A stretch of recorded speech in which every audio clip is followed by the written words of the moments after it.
Chapter 2. Cultivating intentional love. Choosing love. Daily.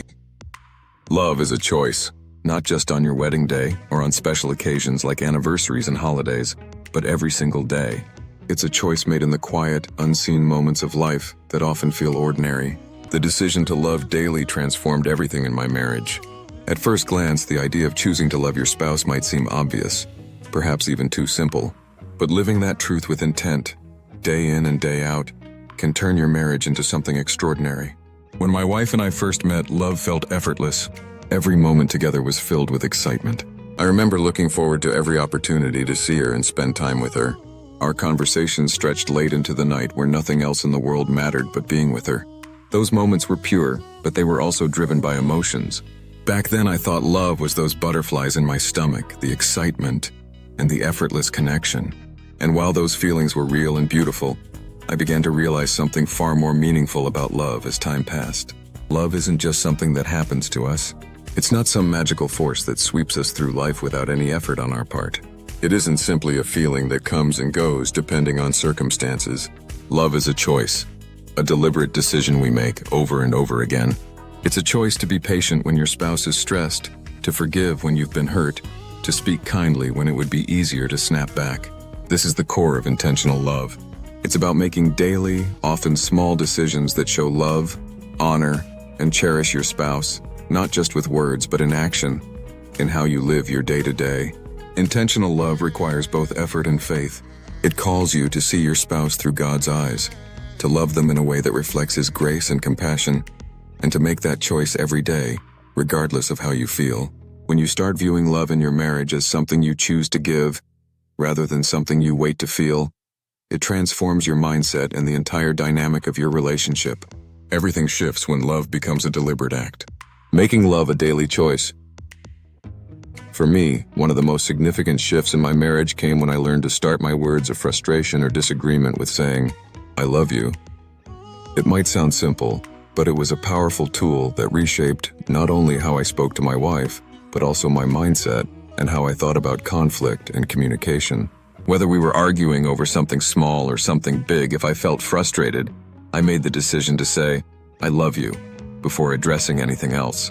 It didn't take long for me to realize how much this practice impacted both of us. By starting with a genuine expression of love, my own thoughts softened. It feels almost impossible to be mean or negative to someone when you've just told them you love them. When I led with, "I love you," the words that followed naturally became kinder, gentler, and more thoughtful. It was as if reminding myself of my love for her made it impossible to speak harshly. It reminds us both that we are a team. Now, as I am typing this, I don't think that was my idea at all. I believe now, looking back, that it was the Holy Spirit showing up again.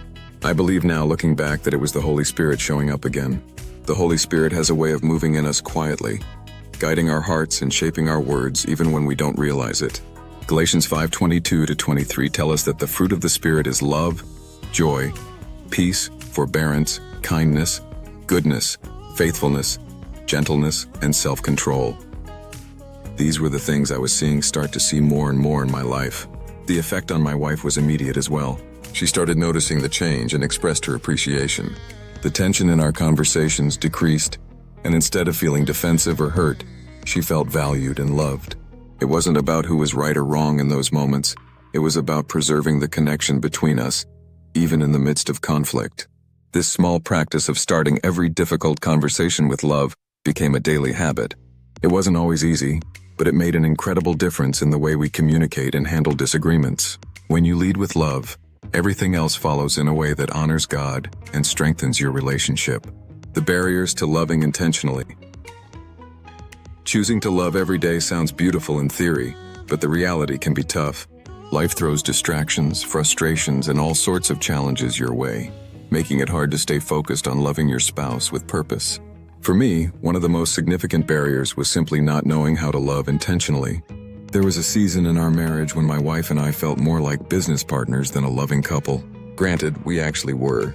We have had a few various small businesses together, so at times we really did feel like just business partners who happened to live together. We had our own careers, responsibilities, and goals, but somewhere along the way, we just were not connecting like we had been when we first got married. We lived in the same house and shared the same life, but emotionally, it felt like we were on different wavelengths. We weren't fighting or upset with each other. We just seemed to drift apart because life got in the way. The busy schedules, the demands of work, the challenges of a blended family, and the little stresses of everyday life had quietly created a barrier between us. It was like we were both trying to read the same book, but couldn't get on the same page with each other. In that season, it was easy to place blame.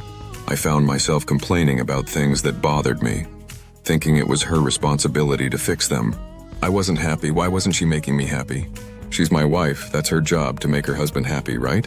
For instance, she's always been a hairstylist since we met, and most of her working life has been as a salon owner. And after her workday, she still had to respond to clients and schedule appointments, deal with stylists and issues with the business. It started bothering me that she would come home, and instead of having time for us, she was glued to her phone, dealing with work issues. I complained, thinking it was her issue to solve. It's her job, her phone, and her family. She had to address her problem and fix it. This had gone on for years. It came closer to ending our relationship than she knew. We would have times of it getting better. Then it would be the same thing again. Then better, then back. I am sure you have had something similar in your relationship when it comes to phones. I had thought 100 times on how to get her off her phone and pay attention to us when she gets home. But then I realized that complaining wasn't going to change anything. Complaining is just mentioning a problem without suggesting a solution, and that's a useless waste of time. That is what I was doing, wasting time.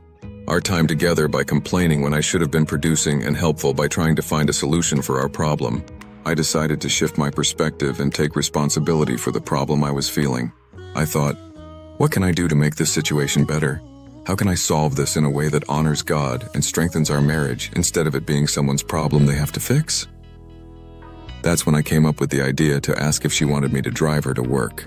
It wasn't a big gesture, but it was a small way I could serve her and create time for us to connect. In the mornings, we had a few extra moments to chat and be together. On the way home, she had the chance to decompress, respond to clients, and finish any leftover work, so that when we got home, the evening was dedicated to family and us time. I noticed when I drove her to work, on the way home she was able to get her work-related stuff done on the way. I could give her space to sit quietly and respond to work messages or emails or make orders, whatever she still had to do, and I could just listen to a podcast and hold her hand. By the time we got home, all her work was done and it was all family time.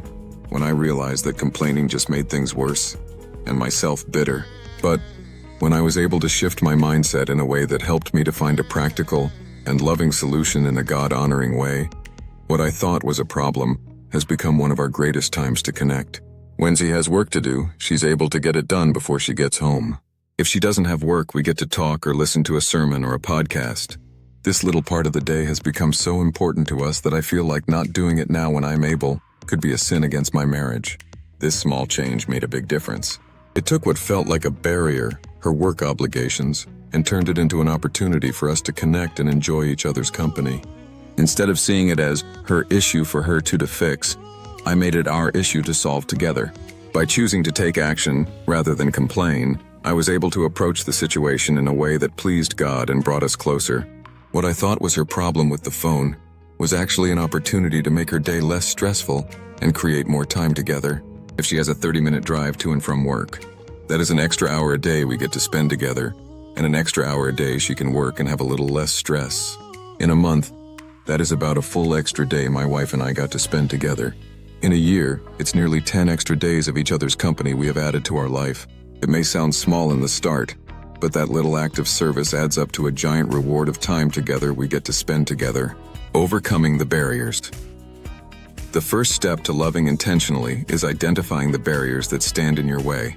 It could be busyness, unresolved conflicts, or simply falling into a comfortable routine where you stop making time to connect or spend quality time with each other. Whatever those barriers are, acknowledging them is the first step toward breaking through and rediscovering connection. For us, breaking down the barriers in our relationship started with one choice. We decided to intentionally put our relationship first. No matter how crazy life got, we committed to setting aside time each day just for each other. Sometimes it was as simple as going for a walk together or sitting down for dinner without any distractions. Other times we'd plan a surprise date or take a moment to ask God to guide our love and help us stay connected. As we made space for these intentional moments, we noticed how they brought us closer. What had once felt like walls between us began to fade, little by little. It wasn't about grand gestures, but about choosing to reconnect, inviting God into those moments, and letting Him strengthen our bond. Through small, steady acts of love and attention, we saw our marriage grow stronger and our connection deepen, as those barriers we'd struggled with slowly started to dissolve. Our relationship grew stronger, not because of grand gestures, but because of small, consistent choices to love each other every day, serving each other with selfless love. One of the most powerful ways to show intentional love is through selfless service. But serving your spouse doesn't mean checking off tasks or expecting praise in return. It's about choosing to love them through thoughtful actions that reflect Christ's love for us. In my marriage, I made a conscious choice to take on some of the daily chores that traditionally fell on my wife. She grew up believing some specific responsibilities were hers as a wife, but I wanted to take some of the burden off her shoulders. To be fair to myself, she also felt those were her chores to do. Just the culture we were raised in, so there was no issue there with us. I started looking for a chore I could take off her plate, so I started doing the dishes after dinner. It started as, I'll do those for her tonight. Then I did it again the next night. Then I did them again, and before long it became a habit. She was still going to do them. I never said that I was taking them over, but I did, and she was very appreciative. At the start, I was thinking about why I was doing the dishes, and I realized that if she was cooking dinner, that it was kind of rude for me to have to make her wash the dishes that got dirty by her working to feed me. After I had that realization, it was easy to be grateful for getting to do them for her. She hasn't had to wash dishes in years. If she tries, I won't let her. I am grateful that she never needs to add stress to her day about a dirty sink now. Now, I'm not going to pretend I enjoy doing the dishes or doing laundry, but that's not the point. The point is that I wanted her to feel valued and appreciated, not burdened by household responsibilities. When we serve our spouses with selfless love, we reflect the heart of Christ. It's not about keeping score or expecting something in return. It's about honoring your spouse in small but intentional ways that show you see them and care about their well-being. These small acts of service, whether it's making their favorite coffee in the morning or taking on a task they dislike, creates a deeper connection over time. Serving your spouse in these little ways isn't just a blessing to them, it's a blessing to you as well. The joy, peace, and unity that come from selfless love are God's gifts to us for loving as He loves. There's going to be a day when you are doing the dishes or vacuuming, and you'll think about why you are doing that, and it'll feel nice. Staying connected. Creating time for each other. Staying connected is essential in any marriage, but it can be challenging when life gets busy. It's easy to let your relationship take a back seat when there are so many other things demanding your attention. But if you want to build a strong, lasting connection, you have to make time for each other.